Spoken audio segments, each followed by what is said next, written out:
지금 세상은 온통 근심과 염려에 쌓여 있습니다. 전염병과 경제적 문제가 강대국이라고 자만에 빠져 있었던 큰 나라들, 미국이나 중국이나 일본이나 선진국이라고 앞장섰던 그들에게도 때로는 후진국이라고 생각했던 필리핀이나 동남아시아의 여러 연약한 모든 나라, 어느 나라든 빼놓고 염려와 근심에 다 쌓여 있습니다. 그뿐만이 아닙니다. 우리 개개인은 스트레스 또는 수면장애, 정신병 등 불안과 관련된 여러 증상들이 우리뿐만 아니라 전 세계 인류에게 나타나는 현상들입니다. 모든 근심들은 아이들의 성적 또는 체중 감량 또는 직장이나 미래 자신들의 삶, 노년에 나는 어떻게 살아야 될 것인가, 젊은이들은 나는 지금 어떤 것을 바라보고 내 삶이 안전하게 내 삶이 건축될 것인가, 기타 여러 가지 현상들이 인간에게는 불안을 만듭니다. 걱정하며 괴로워하는 상태를 염려하고 또 우려하죠. 이것들이 우리가 염려를 가지고 살아가는 그런 틀인데, 국립정신건강연구소에서는 이런 정신적 고통을 통틀어서 범불안장애라고 말을 합니다.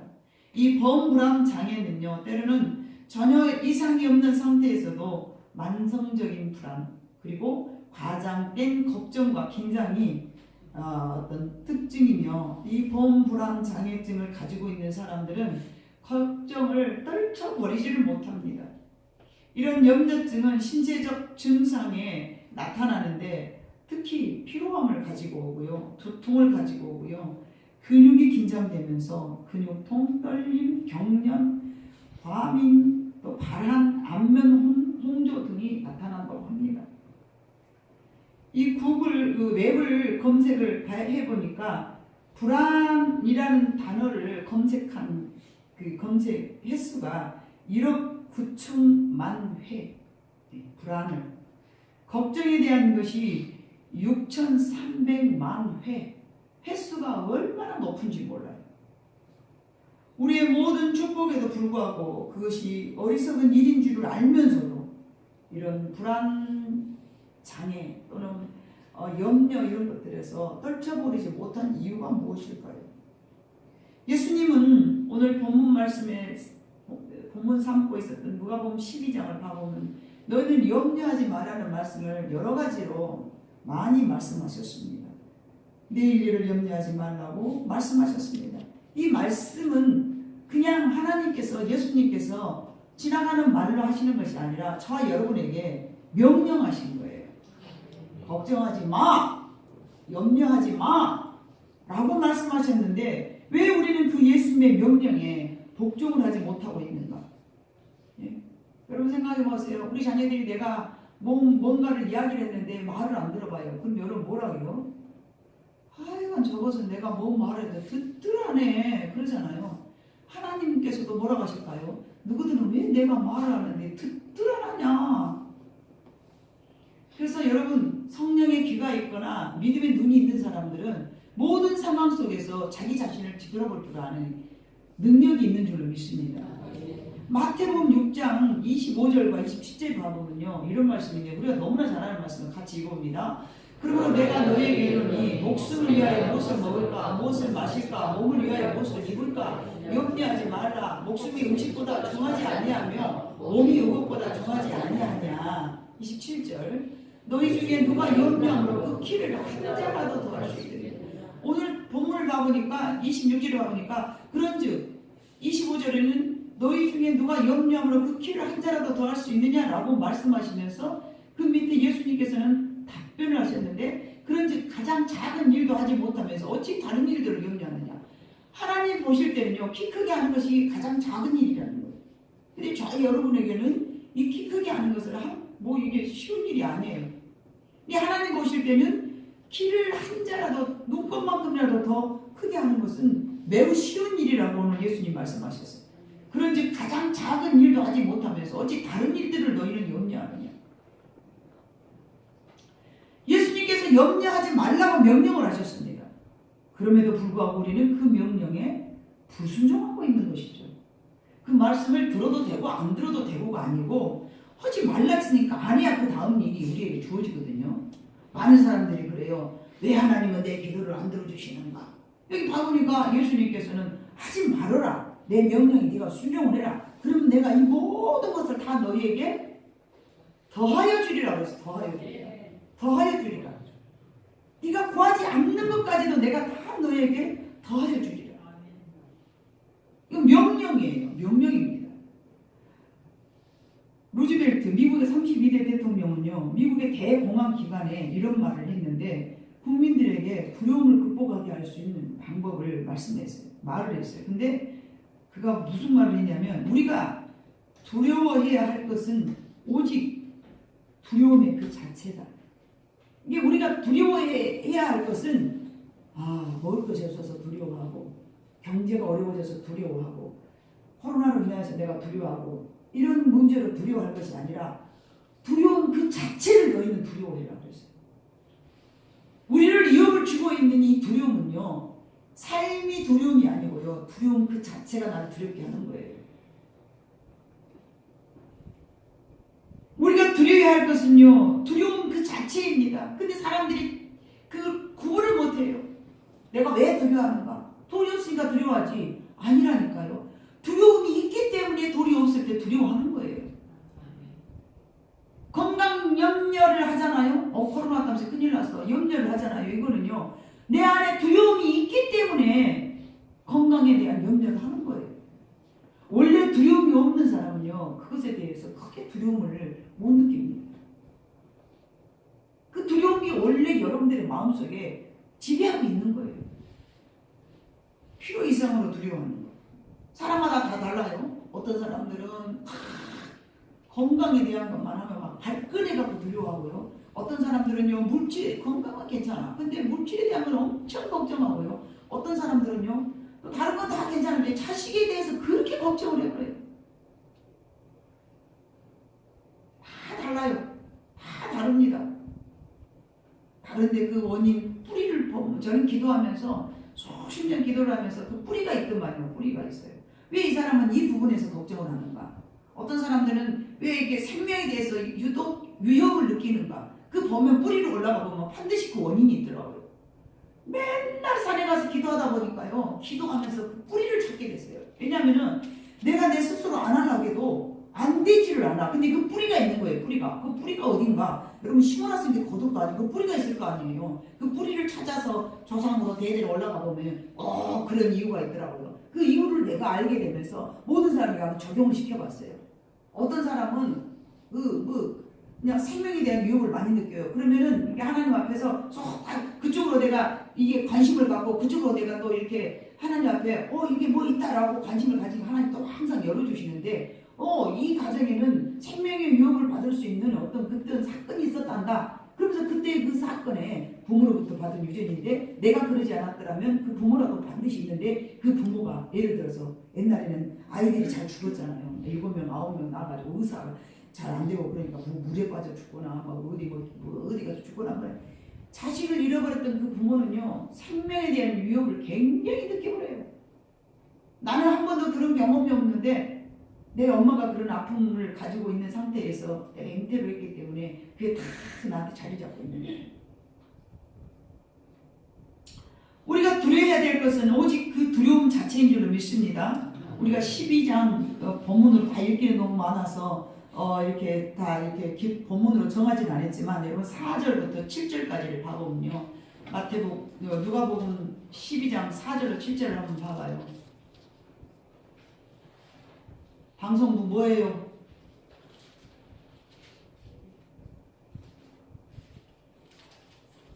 없나 봐요. 네. 4절로 7절을 한번 봐봅시다. 시작. 내가 내 친구 너희에게 말하노니 몸을 죽이고 그 후에는 능히 더 못하는 자들을 두려워하지 말라. 마땅히 두려워할 자를 내가 너희에게 보이리니 곧 죽인 후에 또한 지옥에 던져놓는 권세에 있는 그를 두려워하라. 내가 참으로 너희에게 이르노니 그를 두려워하라. 참새 5마리가 두 아싸리에 팔리는 것이 아니냐. 그러나 하나님 앞에는 그 하나도 잊어버리는 바 되지 아니하시는도다. 너희에게는 심지어 머리털까지도 다 세신 바 되었나니 두려워하지 말라. 너희는 많은 참새보다 더 귀하니라. 아멘. 너희가 두려워할 자는, 마땅히 너희가 두려워할 자는 세상이 아니라 오직 하나님이시다라고 말씀하셨습니다. 내가 내 친구 너희에게 말하노니 몸을 죽이고 그 후에는 능히 더 못하는 자들을 두려워하지 말라. 즉 말하면 누군가가 나를 죽인다고 위협을 할지라도 그를 두려워하지 말라. 그는 육신은 죽일 수 있지만 내 영혼까지 죽일 수 없느니라. 여러분, 그런데 그러지 않잖아요. 누가 나를 죽인다 그러면 여러분, 그래, 네가 죽여봐라. 네가 내 영혼까지 죽일 수 있어? 이런 담대함이 있어요, 여러분? 하나님은 그걸 요구하시는 거예요. 마땅히 두려워할 자를 내가 너희에게 보이리니 곧 죽인 후에 또한 지옥에 던져 넣는 권세 있는 그를 두려워하라. 거꾸로 우리는 살잖아요. 하나님은 내 눈에 안 보이니까 두려울 거 없어. 안 보이는데 뭐. 안 보이는데 뭘 못해. 안 보이는 데서는 욕도 하고 뭐 사람도 죽이고 별짓 다 하잖아요. 근데 여러분, 그 순간순간을 누가 보고 계신 줄 아세요? 하나님이 다 내려다보고 계시는 거예요. 그분이 무서워서 함부로 말을 못하고, 그분이 무서워서 나쁜 생각을 못하고, 그분이 무서워서 딴 생각을 못하는 것이잖아요. 우리의 주인은 하나님이십니다. 아멘. 여기 여러분의 신앙이 거기에 이르러야 됩니다. 하나님을 두려워하지 않는 사람들은요, 별짓 다 합니다. 안 보이면요, 뭔 짓을 못합니까? 근데 여러분, 이 말씀이 여러분을 지배한다면요, 하나님 때문에 아무것도 무서워서 못합니다. 하나님 무섭지 않습니까? 저는 하나님이 무섭습니다. 마땅히 두려워할 자를 내가 너희에게 보이리니 곧 죽인 후에 또한 지옥에 던져넣는 권세 있는 그를 두려워해라. 여러분의 마음속에 이 말씀이 잘 박힌 못처럼 박혀 있어야 될 줄로 믿습니다. 하나님을 두려워할 줄 아는 사람이 되어야 됩니다. 세상의 근심, 염려 이것을 두려워하는 것이 아니라 하나님을 두려워해야 되는데요, 세상 모든 사람들은 반대로 살아가는 거예요. 어떤 것들을 두려워해요? 잘 모르기 때문에 그래요. 이 세상의 모든 주인이 누군지를 모르기 때문에 그래요. 자기가 주인인 삶을 사는 사람들은 자기 마음대로 살아가는 사람이겠고요. 물질이 주인인 사람은 물질 앞에서 꼼짝 못하는 사람이고요. 목숨에 연연한 사람들은 아프면 벌벌 떨면서 하나님이고 모시고 아무것도 안 보여요. 위협을 느끼면서 살아요. 우리 하나님 보실 때에 얼마나 마음이 안타까우시겠습니까? 관역에서 벗어난 두려움에 사로잡혀 있는 것이죠. 만약 예수님께서 지금 이 시대에 우리와 함께 계신다면 뭐라고 말씀하시겠습니까? 네가 나를 믿느냐? 네가 누구를 두려워하느냐?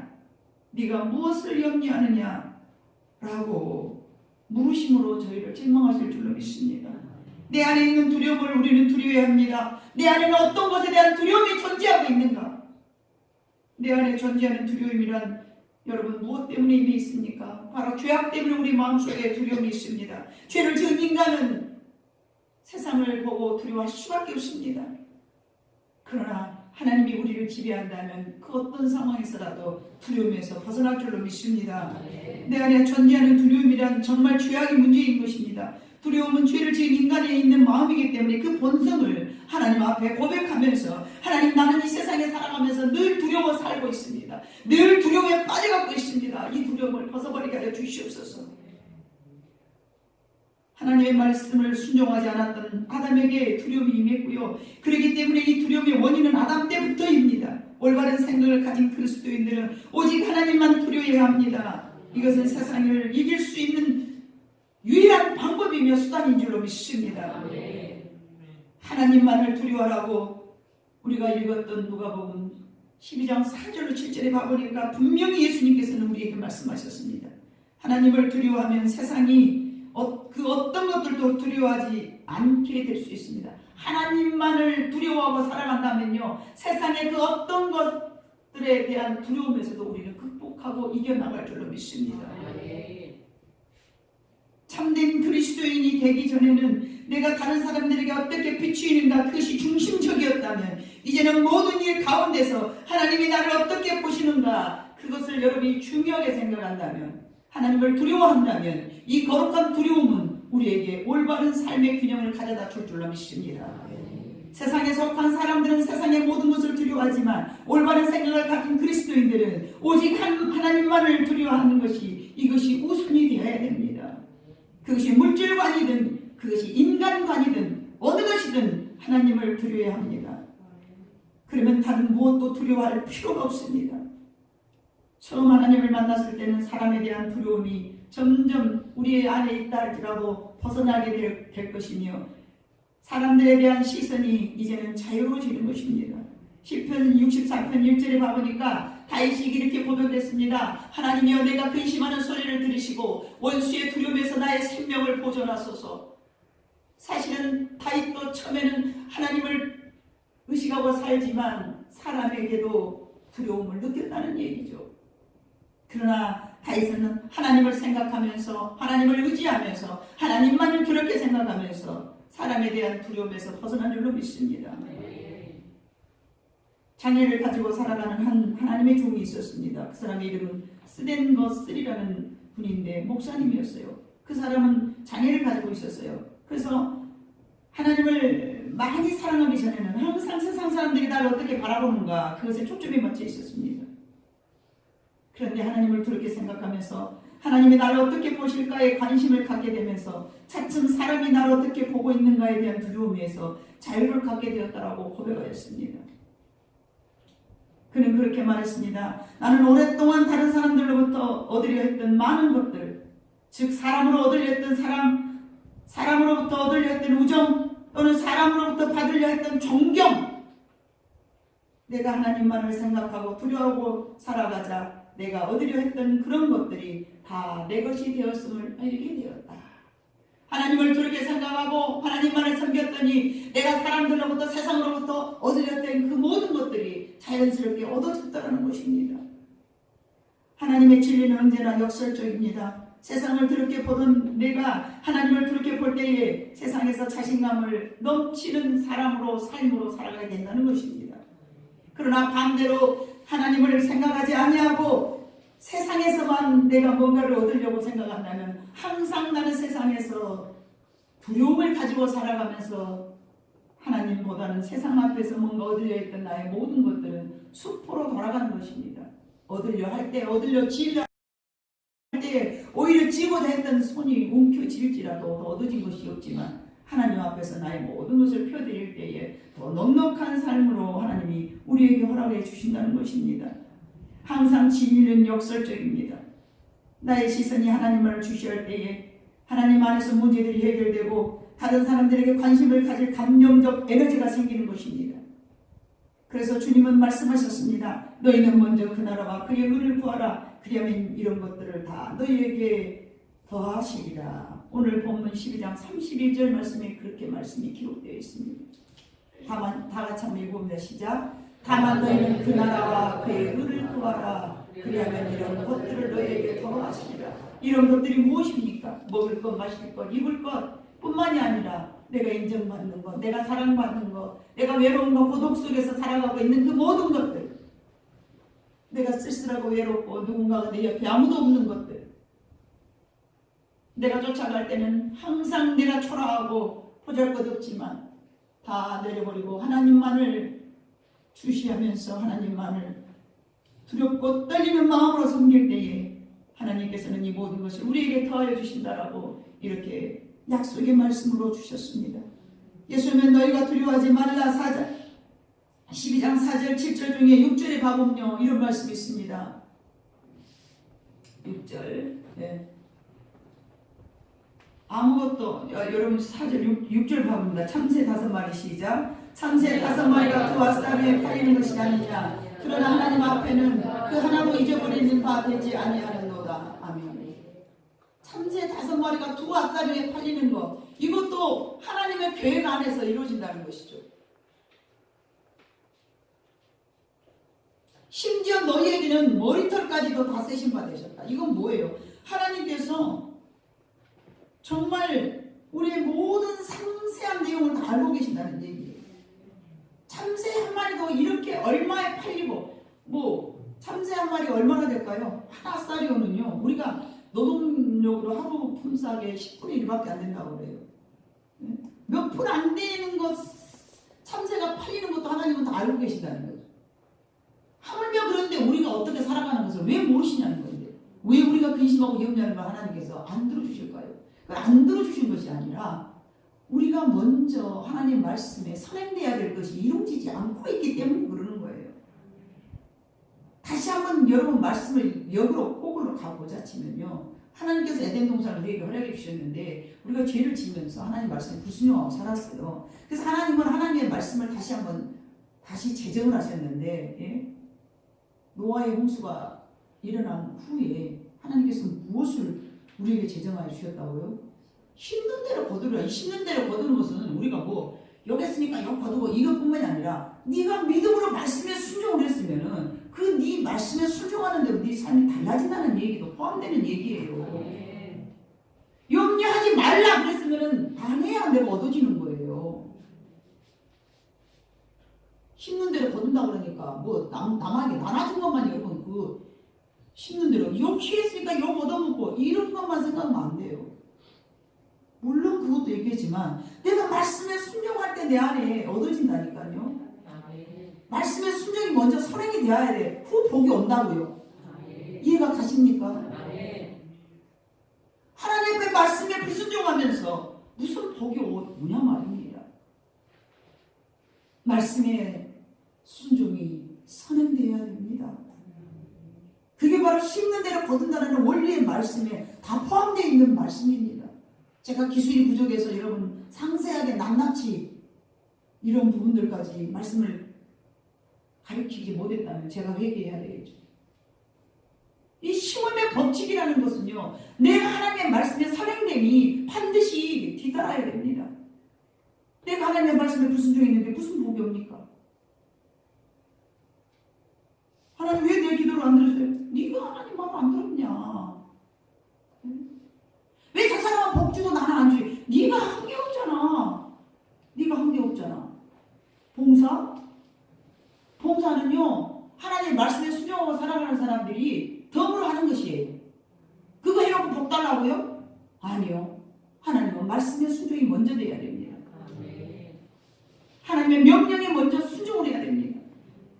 하나님을 두렵게 생각하면서 이게 우리 신앙의 본질이 돼야 됩니다. 예수님께서 십자가에 처형당하시고 난 후 그런 시간이 있었습니다. 예수님께서 지금 우리들에게도 어떤 어려움과 염려가 있어도 그 두려움을 극복할 수 있는 방법은 오직 하나님이 두려워할 때 세상의 두려움을 극복할 수 있음을 말씀하시는 거예요.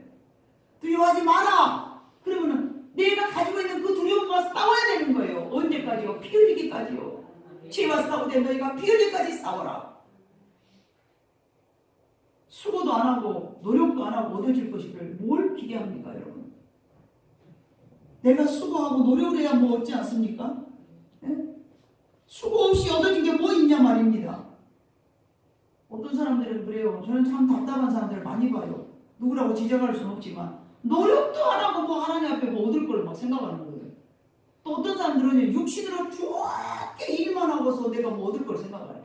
아니에요. 하나님의 말씀에 순종하면서 너희는 구하라, 찾으라, 두드리라. 이게 같이 병행돼야 됩니다. 하나님의 말씀에 순종하고 그 말씀에 입각하여서 내가 최선을 다할 때에 얻어지는 것이 아니겠습니까? 세상의 두려움을 극복할 수 있는 것은요, 세상이 유혹을 나한테 가져올 때요, 내 마음속에 그 두려움과 싸워야 되는 것입니다. 하나님의 역설적인 교훈은 받아들이기에 어렵고 이해가 안 된다 할지라도 그 명령에 순종을 하다 보면 그 맛을 볼 줄로 믿습니다. 두려워하지 말라. 이것은 예수님의 명령입니다. 우리의 머리카락까지 다 세심받아진다라고 말씀하시면 너무도 세밀하게 모두 다 알고 계신다는 뜻입니다. 때로는 우리가 말씀에 올무가 될 때도 있어요. 말씀에 순종해야 될 텐데 그것이 염려가 될 때 있어요. 그것도 염려증입니다. 할 데 없는 염려증. 염려하라 할 것이 없으니까 하나님 제가 말씀에 순종해야 되는데 순종을 못해서 염려가 돼요. 정말 극도로 찬 염려증 환자입니다. 내일 일을 염려하지 말라. 한날 괴로움은 그날에 족하니라.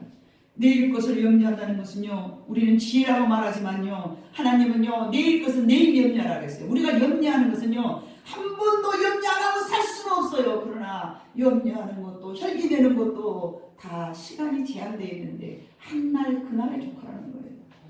혈기를 낼 수 있어요. 낼 수는 있는데 언제가 가기 전에 풀으라고 그러세요? 해가 지기 전에. 해가 지기 전에. 저녁 6시에 화를 냈으면 해가 지기 전에 얼른 풀어야 돼요. 아침에 화를 냈으면 저녁 해가 지기 전에 풀어야 돼요. 이게 하나님의 명령이에요. 이 명령에 불순종한다면 우리는 하나님 앞에 얻어질 것이 아무것도 없는 거예요. 아무리 작은 것이라도 하나님의 말씀은 우리가 순종해야 됩니다. 염려하지 말라겠는데 왜 염려하면서 하나님 앞에 안 주신다라고.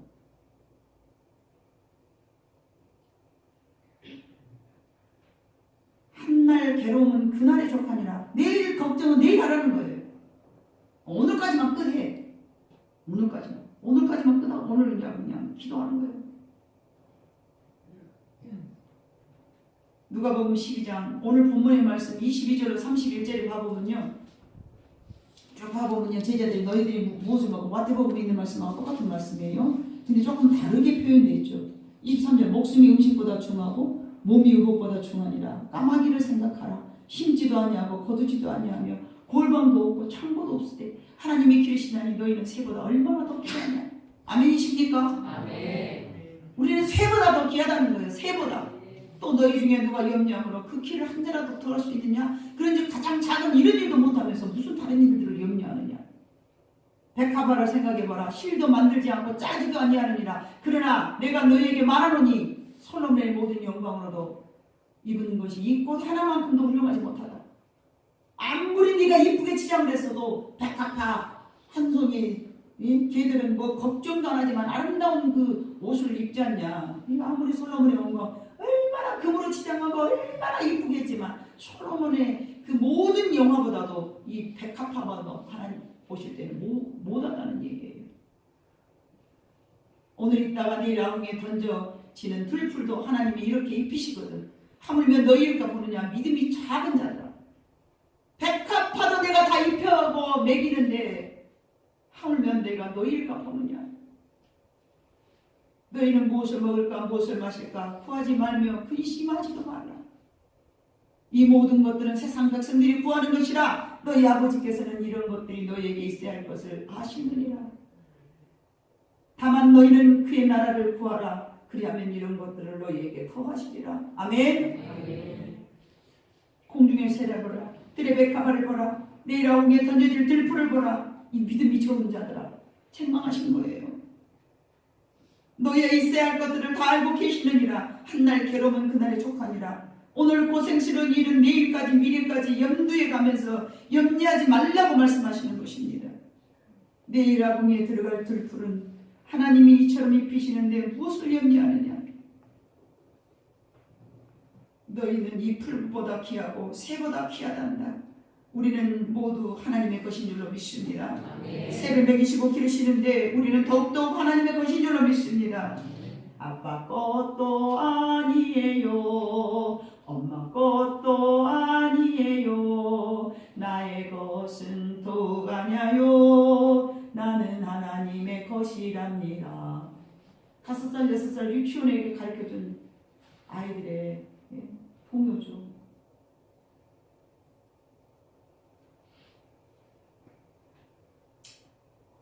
여러분, 우리는 정말로 우리는 하나님의 것입니다. 그 아이들은 무엇인지도 모르고 그렇게 고백하지만 저와 여러분은 늘 그 고백을 해야 됩니다. 아빠 것도 아니에요.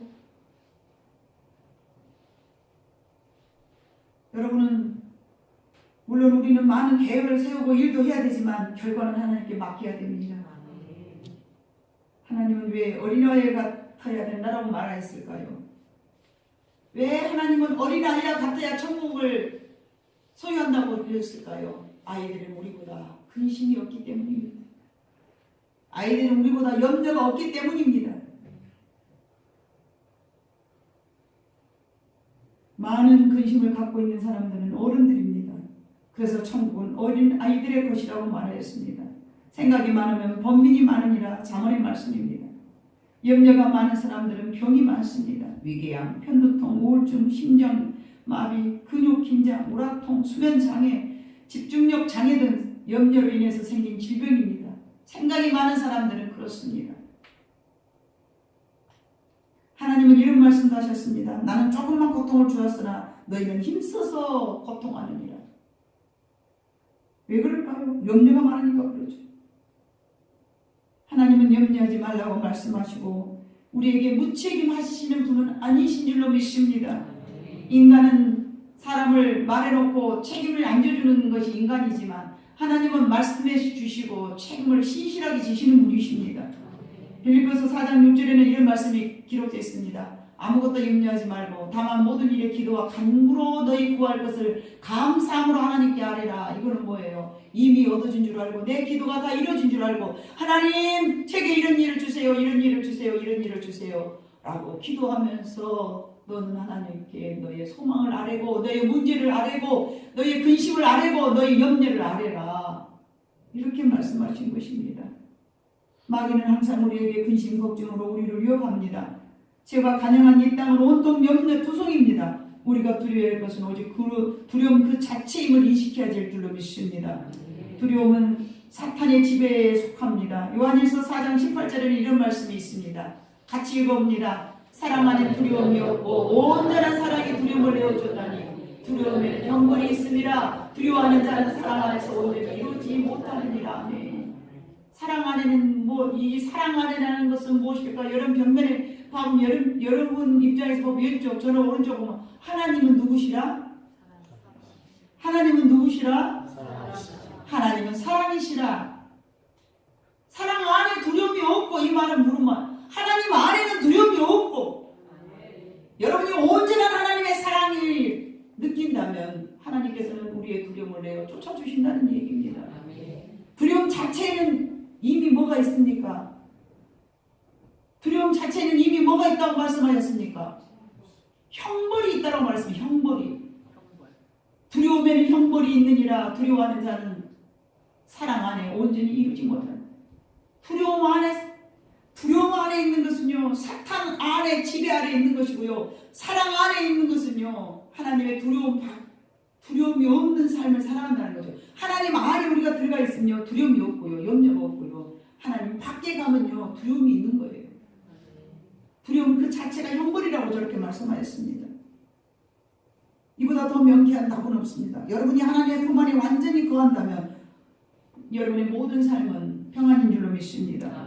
하나님을 그렇게 생각하면 하나님의 명령의 순종입니다. 하나님은 우리의 마음속에 있는 두려움을 내가 쫓아주기를 원하십니다. 내 삶 속에 어떤 어려움도 염려도 근심도 모두 쫓아내는 그날까지 우리는 오늘도 그 길을 하루하루 걸어간 줄로 믿습니다. 여러분 우리는 이 세상에 살아가는 나그네입니다. 맞습니까?